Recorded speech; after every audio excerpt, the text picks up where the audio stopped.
तो आदाब, good evening, नमस्कार, सत श्री अकाल। एक बार फिर आप तमाम लोगों का स्वागत के एपिसोड में। और आज की जो कहानी है थोड़ी सी डिफरेंट है, थोड़ी अलग है। बहुत सारे आप लोगों ने फरमाइश भी की थी। दुनिया की बहुत सारी सीक्रेट सर्विसेज हैं, खुफिया एजेंसी हैं। उनमें से एक है मोसाद। आप सभी जानते हैं ये इज़राइल की खुफिया एजेंसी है जिसको मोसाद कहते हैं। कहते हैं कि एक तरह से ये किलिंग मशीन भी है। और मोसाद के बहुत सारे ऑपरेशन, बहुत सारे कारनामे, बहुत सारी कामयाबी के किस्से भरे पड़े हुए हैं, बहुत सारी फिल्में बन चुकी हैं।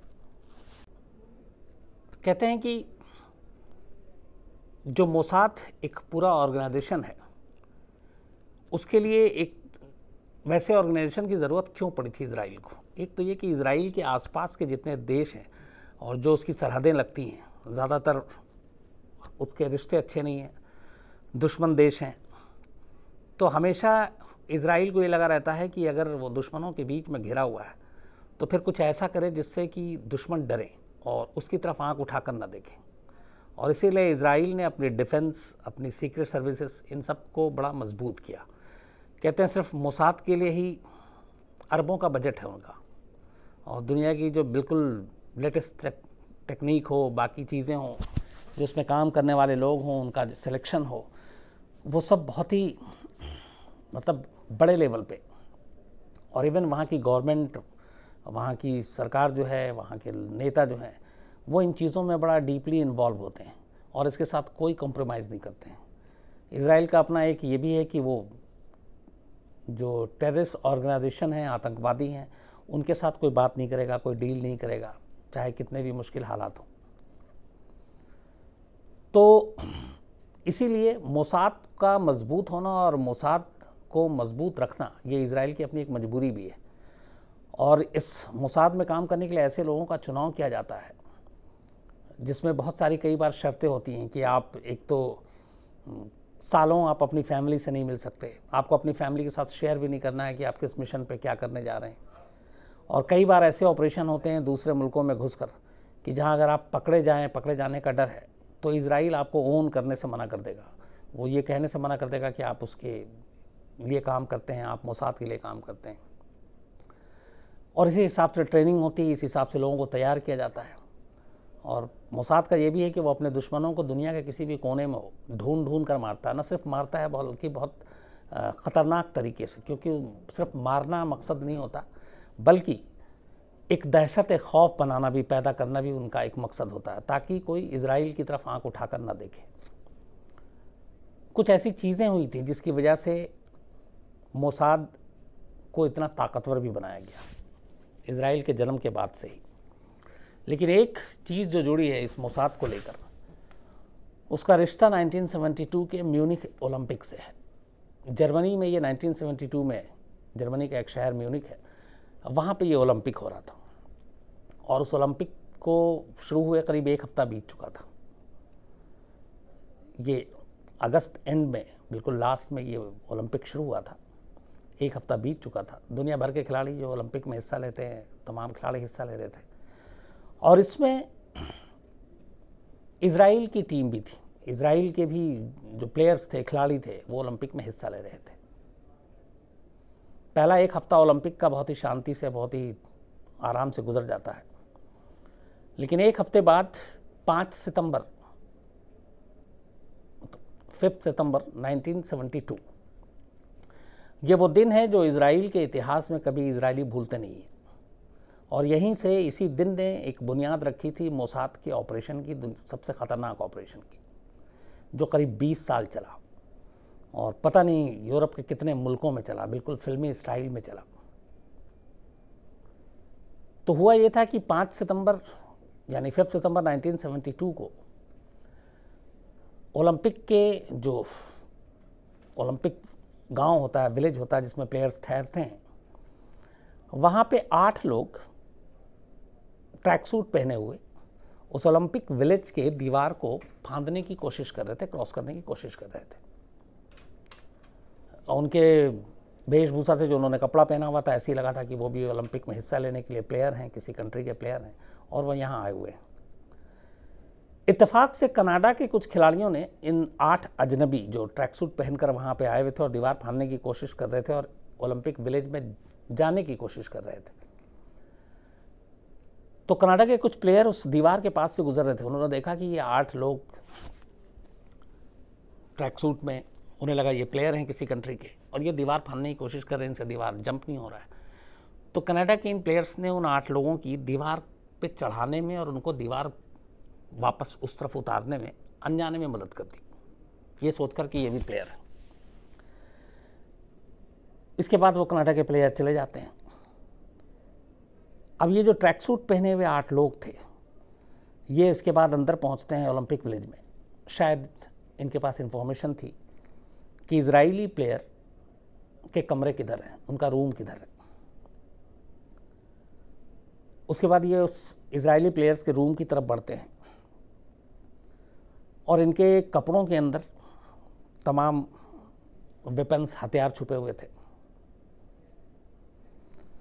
उसके बाद ये अंदर जाते हैं इजरायली खिलाड़ियों के कमरे की तरफ और फिर एक एक कर ये इजरायली खिलाड़ियों को ढूंढना शुरू कर देते हैं।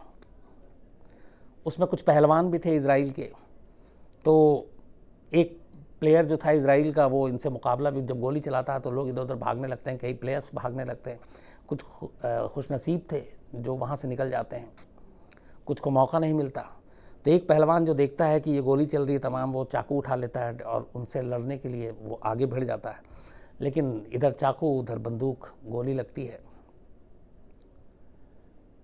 इसके बाद करीब 2 प्लेयर्स उस गोलीबारी में मारे जाते हैं और थोड़ी देर के बाद बाकी करीब 11 टोटल खिलाड़ी थे, उनको ये 8 के 8 लोग बंधक बना लेते हैं। अब ये जो 8 थे जो ट्रैक सूट पहनकर वहाँ घुसे थे दीवार फांद कर, ये एक्चुअली कोई प्लेयर नहीं थे, कोई खिलाड़ी नहीं थे, ये बल्कि फ़िलिस्तीन लिबरेशन ऑर्गेनाइजेशन से जुड़े हुए लोग थे। इजराइल और फ़िलिस्तीन की पुरानी दुश्मनी, पुरानी लड़ाई चल रही है, हम सब जानते हैं। तो ये फ़िलिस्तीन लिबरेशन ऑर्गेनाइजेशन के लोग थे, मेंबर थे 8, और ये ओलंपिक विलेज में घुसकर 11 खिलाड़ियों को बंधक बना लेते हैं। इसके बाद बंधक बनाने के बाद अब चूंकि अफरा तफरी मच चुकी थी, ओलंपिक विलेज में गोली चल चुकी थी, जर्मनी की सरकार भी परेशान थी। उसके बाद इनकी पहली बार डिमांड आती है सामने, और डिमांड ये थी कि जो इजराइल के जेल में फ़िलिस्तीनी लिबरेशन ऑर्गेनाइजेशन के 234 लोग बंद हैं, उनको रिहा किया जाए, और अगर उनको रिहा नहीं किया जाएगा तो ये 11 के 11 खिलाड़ियों को मार देंगे। अब इजराइल के अंदर ये कानून है कि वो आतंकवादियों से कोई मोल भाव नहीं करेंगे, कोई समझौता नहीं करेंगे, कोई बातचीत नहीं करेंगे। तो जब ये मांग आई पहली बार कि 234 फ़िलिस्तीनी लिबरेशन से जुड़े हुए लोगों को इजराइल की जेलों से रिहा कर दो, वरना इन 11 खिलाड़ियों को हम मार देंगे, तो इजराइल ने बिना देर किए हुए स्ट्रेट फॉरवर्ड मना कर दिया। बोला हम उनसे बात नहीं करेंगे और हम इनकी कोई मांग नहीं मानेंगे। जब ये मैसेज यहाँ पहुँचा तो इन आतंकवादियों ने, और जो फ़िलिस्तीनी लिबरेशन से जुड़े हुए थे, 2 प्लेयर्स की लाशें को, जो लाश थी वो दरवाजे के बाहर फेंक दिया, और उन 2 लाशों को प्लेयर्स के दिखाकर कि ये देखो कि अगर हमारी बात नहीं मानी तो बाकी के प्लेयर्स को भी हम इसी तरह मारते जाएंगे। तो 2 प्लेयर्स की लाशें बाहर आईं।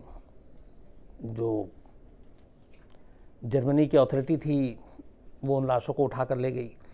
अब इधर पैनिक सिचुएशन था, इजराइल के लिए सीधे सीधे धमकी थी कि भैया आप 2 मारे हैं, बाकी भी मार देंगे अगर तुमने हमारी बात नहीं मानी।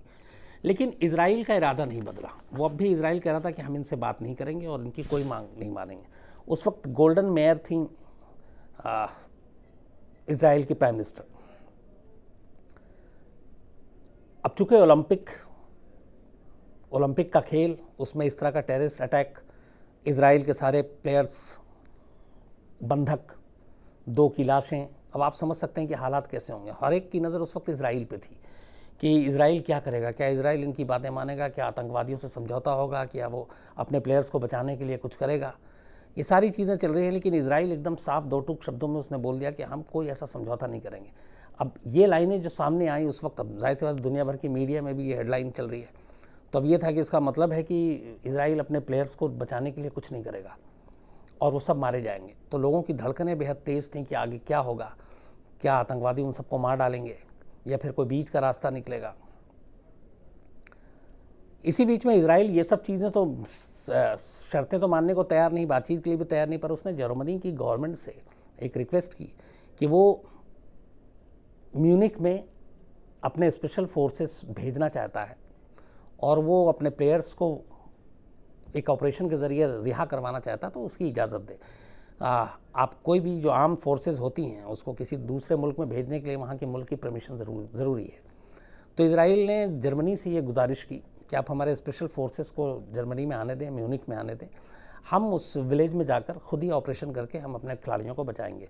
लेकिन जर्मनी की दिक्कत ये थी कि इतना बड़ा एक खेल का आयोजन, ओलंपिक जैसा इवेंट जिस पे पूरी दुनिया की नज़र है, दुनिया के हर मुल्क उसमें हिस्सा ले रहा है, और वहाँ अगर इस ऑपरेशन के दौरान कुछ गड़बड़ हो गया तो जर्मनी की बहुत बड़ी बदनामी होगी।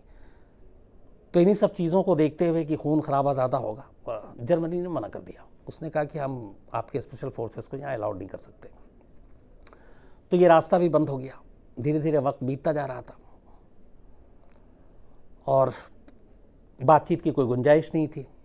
जर्मनी अपने तरफ से कोशिश कि किसी तरह कोई समझौता हो, लेकिन इजराइल का एकदम खुल्लम खुल्ला जवाब कि हम कोई समझौता नहीं करेंगे। खिलाड़ी सारे अभी भी उनके कब्ज़े में, 2 की लाशें मिल चुकी हैं। तो जब वक्त बीतता गया और शायद आतंकवादियों को भी इस बात का एहसास था, जो 8 के 8 थे, कि इजराइल उनकी बात नहीं मानेंगे और उनकी शर्तें शायद वो ना माने, तो इसलिए उन्होंने फिर अचानक अपनी शर्त बदली और उन्होंने कहा कि ठीक है, आप जो 234 बंद हैं जेल में उनको आप मत रिहा करो, लेकिन हमें यहाँ म्यूनिक शहर से बाहिफाजत निकल जाने की इजाज़त दो और हम ये जो प्लेयर्स हैं इजराइल के, इनको अपने साथ बंधक बनाकर लेकर जाएंगे। तो आप वो दे दो, वरना फिर हम उनको यहीं मार देंगे।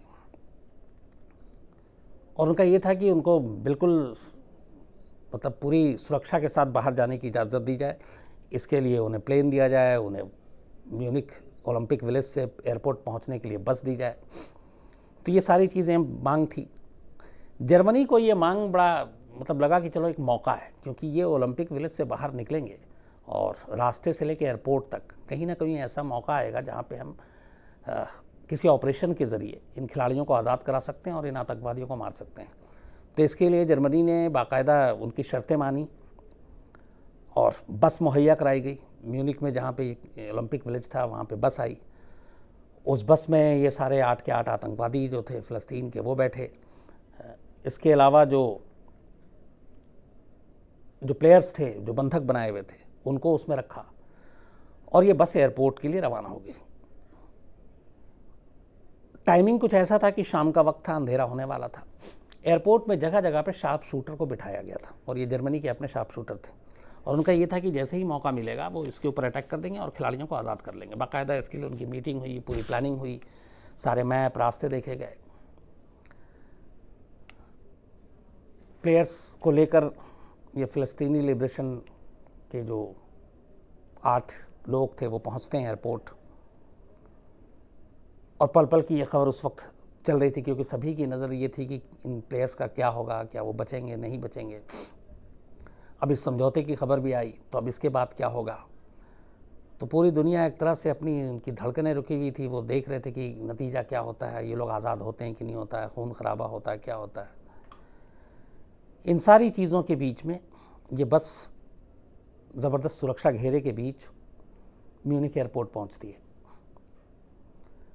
जब म्यूनिक एयरपोर्ट पहुंचती है ये बस, तो वहाँ पे इन बस से उतार कर खिलाड़ियों को वहाँ पे 2 चॉपर भी था और शार्प शूटर थे और वो छुपे हुए थे। खिलाड़ियों को बस से उतार कर एक हेलीकॉप्टर में बिठाया गया और इसके बाद उनके साथ कुछ जो आतंकवादी थे वो भी थे। बाकी के जब ये लोग जो 8 वहाँ पे आए थे फ़लस्तीन लिबरेशन के, ये जब हेलीकॉप्टर की तरफ जाने लगे तब उसी वक्त एक मौका मिला शार्प शूटर को और उन्होंने गोली चलानी शुरू कर दी। तो 2-3 तो उसी वक्त वो मारे गए अब अचानक जब इन लोगों को लगा कि ये घिर गए यहाँ तो शार्प शूटर है और ये धोखा हुआ उनके साथ, तो उन्होंने भी जवाबी गोली चलानी शुरू कर दिया। जब गोली चलने लगी तो जो चॉपर के अंदर प्लेयर्स थे इजराइल के और उनके साथ जो आतंकवादी थे, उन्होंने उन निहत्थे प्लेयर्स पे भी गोलियां चलानी शुरू कर दी, क्योंकि उन्हें लगा कि अब वो घिर गए हैं, बच सकते नहीं हैं, तो क्या करें, तो इनको क्यों छोड़ें। तो उन्होंने जितने प्लेयर्स थे सबको गोली मारनी शुरू कर दी। थोड़ी देर के बाद ये ऑपरेशन ख़त्म हो जाता है, शार्प शूटर के हाथों वो सारे टेररिस्ट मारे जाते हैं। लेकिन इस पूरे ऑपरेशन में जो अपने आप को घेरा पाते हैं, तो जो आतंकवादी हैं वो इजराइल के 9 प्लेयर्स को भी गोली मार देते हैं और उन सब की मौत हो जाती है। हालांकि इसका ऐलान उस वक्त नहीं किया जाता है, शाम को कहा जाता है कि ऑपरेशन अभी चल रहा है, बाकी चीज़ें हैं। लेकिन सुबह साफ हो जाता है कि इजराइल का कोई भी खिलाड़ी ज़िंदा नहीं बचा। 2 प्लेयर ओलंपिक विलेज में मारे गए, 9 को एयरपोर्ट पे शार्प शूटर के साथ जब मुकाबला होता है तो वो मारे जाते हैं। अब जाहिर सी बात है कि इस 11 खिलाड़ी की मौत को लेकर पूरी दुनिया में शोक, और उधर इजराइल में भी ज़बरदस्त गुस्सा। एक तो इजराइल सरकार की पॉलिसी की बात नहीं करेंगे, झुकेंगे नहीं, वो झुके नहीं आखिर तक। इजराइल को उम्मीद थी कि किसी तरह खिलाड़ी को वो बचा लेंगे किसी ऑपरेशन से, लेकिन वो मुमकिन नहीं हो पाया क्योंकि जर्मनी इजाज़त नहीं दी। अब लोगों में भी गुस्सा और बदला लेना है, और ये पता चल चुका था कि ये कौन सा ऑर्गेनाइजेशन है जिसने ये सब कुछ किया है। और इसको ब्लैक सितंबर, चूँकि 5 सितंबर की घटना थी 1972, ब्लैक सितंबर भी इसको नाम दिया गया। अब ये था कि इजराइल इसके पलट के क्या करेगा, पूरी दुनिया की नज़र इस पे थी, क्योंकि इजराइल एक तरफ आतंकवादियों से बातचीत और समझौते के लिए नहीं झुका, लेकिन वो बदला लेगा ये सब जानते थे। और वही हुआ। इजराइल की प्राइम मिनिस्टर ने फ़ौरन मीटिंग बुलाई, मोसाद के चीफ से बात हुई और ये कहा गया कि इस पूरे ऑपरेशन में जो फ़िलिस्तीन के लोग इन्वॉल्व थे, जाहिर सी बात है वो 8 टेररिस्ट थे, वो तो मारे गए, लेकिन इसकी पूरी साजिश किसने रची, प्लानिंग में कौन कौन शामिल था, फंडिंग कहाँ से हुई, पैसे किसने दिया, तो जो भी इस ऑपरेशन से, ऑपरेशन म्यूनिख से जुड़ा हुआ था, उनमें से किसी एक को भी नहीं छोड़ना, चाहे वो दुनिया के किसी भी कोने में हो। और इसका नाम रखा गया इस ऑपरेशन का रैथ ऑफ गॉड, यानी खुदा का कहर। तो रैथ ऑफ गॉड, खुदा का कहर, ये ऑपरेशन का नाम रखा गया। और इसमें यह तय हुआ कि इस ऑपरेशन के लिए जो मोसाद के कमांडो तैयार होंगे, उनके साथ कुछ चीज़ें होंगी। पहली कि वो भूल जाएं कि उनका अभी कोई फैमिली है, क्योंकि इस ऑपरेशन के लिए उन्हें मालूम नहीं कहाँ कहाँ जाना पड़ेगा। दूसरी कि वो किसी से बात नहीं करेंगे, ना अपनी फैमिली से, कि वो किस मिशन पे जा रहे हैं। तीसरी, अगर वो कहीं पकड़े जाते हैं दूसरे मुल्क में, तो फिर वो ये नहीं कहेंगे कि मैं इजरायली सिटीज़न हूँ या फिर मैं मोसाद के लिए काम करता हूँ। ऐसे लोगों की टीम तैयार करने को कहा गया। ऐसे लोगों की टीम बनी, टीम तैयार हुई। ये उसी दिन की बात है जिस दिन ये प्लेयर्स के साथ हुआ, रातों रात।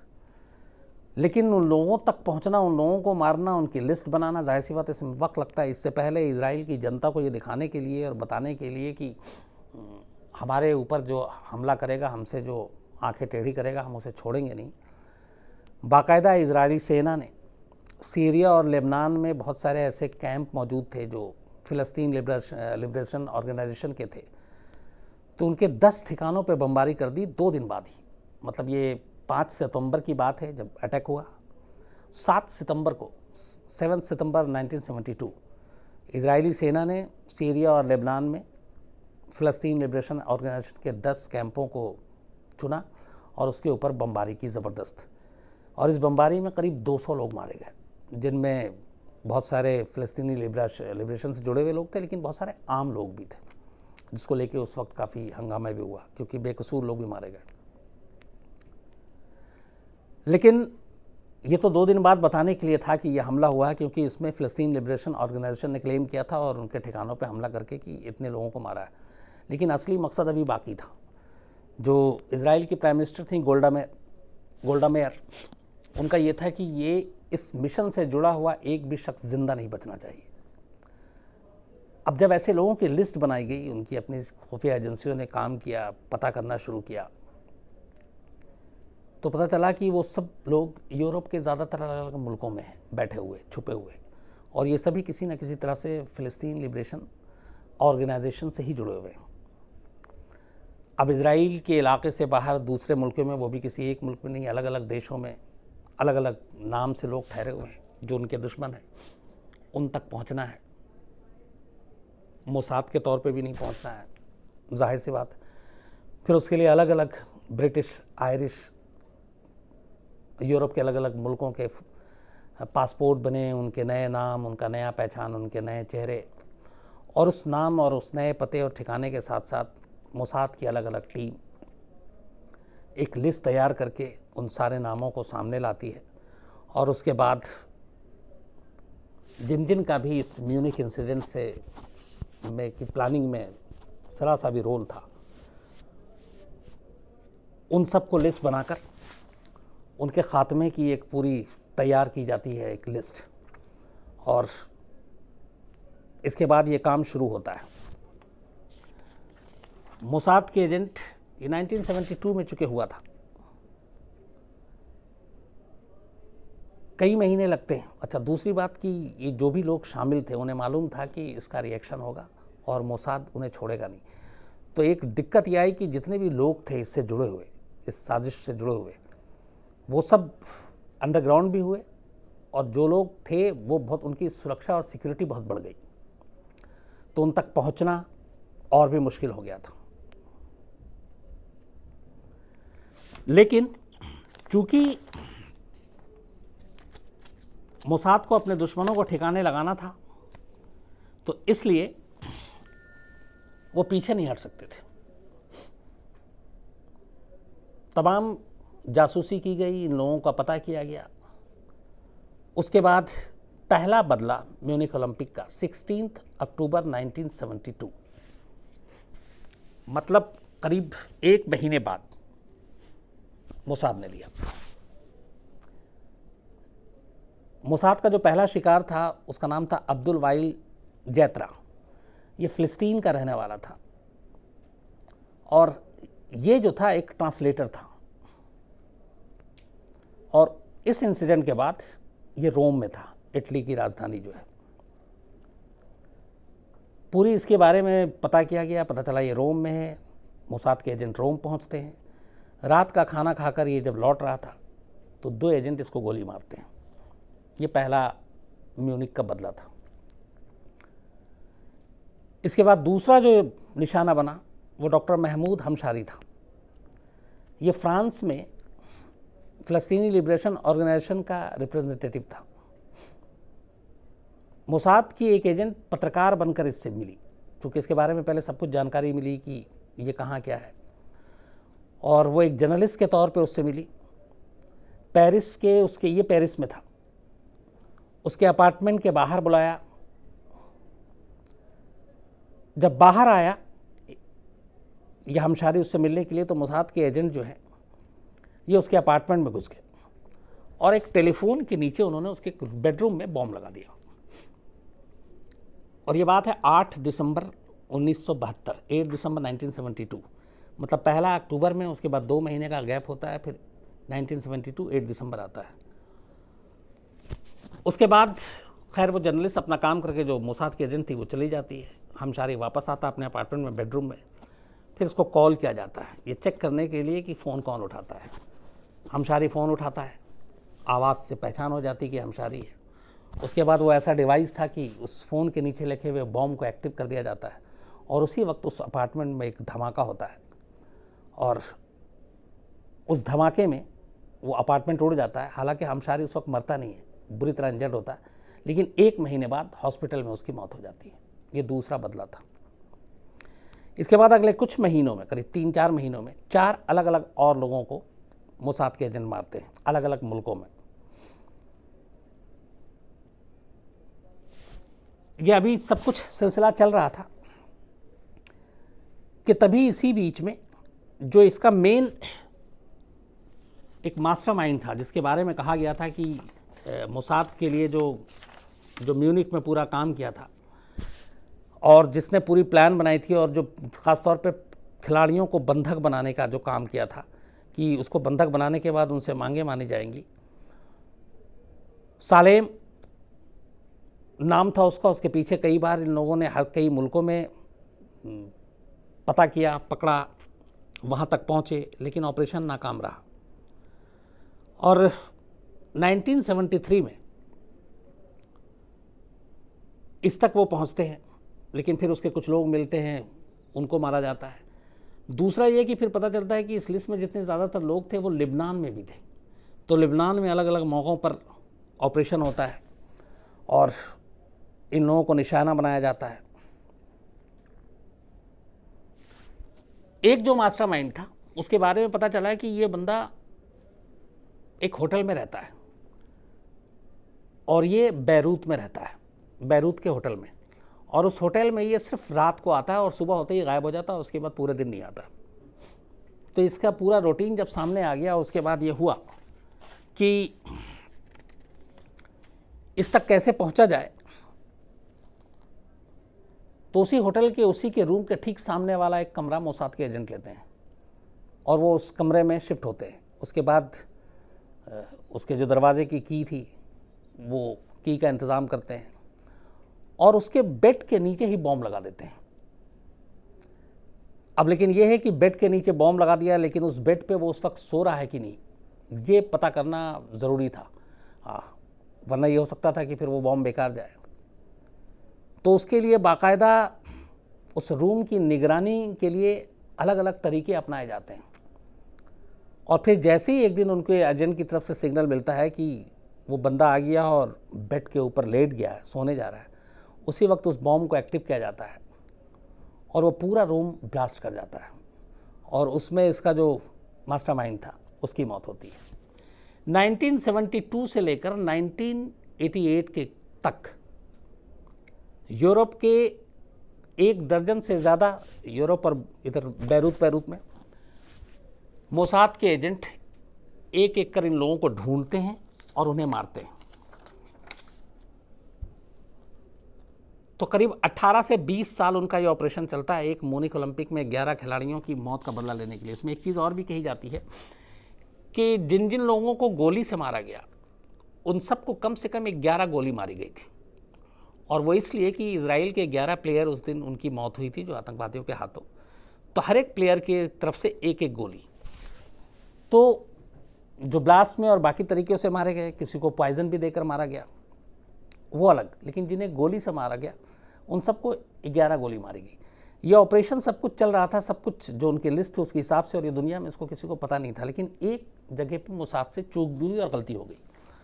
और हुआ ये कि यहाँ पे एक शख्स जो है वो गलत मारा गया। एक वेटर था, उसकी कहीं से लिस्ट में नाम दे दी गई, मोसाद के पास आ गया और उसे लगा कि ये भी जो है जो फ़लस्तीन लिबरेशन ऑर्गेनाइजेशन है उसके साथ जुड़ा हुआ है। ये मोरक्को में एक होटल था और इनको खबर मिली थी मोसाद को कि मोरक्को में भी एक ये है जो म्यूनिख का मास्टरमाइंड में से एक है, जो प्लानिंग की साजिश में हिस्सा लिया जिसने। तो वहाँ पे मोसाद के एजेंट इसकी हत्या कर देते हैं। लेकिन नॉर्वे की पुलिस इस दौरान, इस मर्डर के बाद 6 एजेंटों को गिरफ्तार कर लेती, बाकी तो भाग निकलते हैं, लेकिन 6 एजेंट उनके पकड़े जाते हैं। इनमें 2 महिला एजेंट भी थी और इसके टीम लीडर थे माइक हरारी, जो उस वक्त भाग चुके थे, बच गए थे।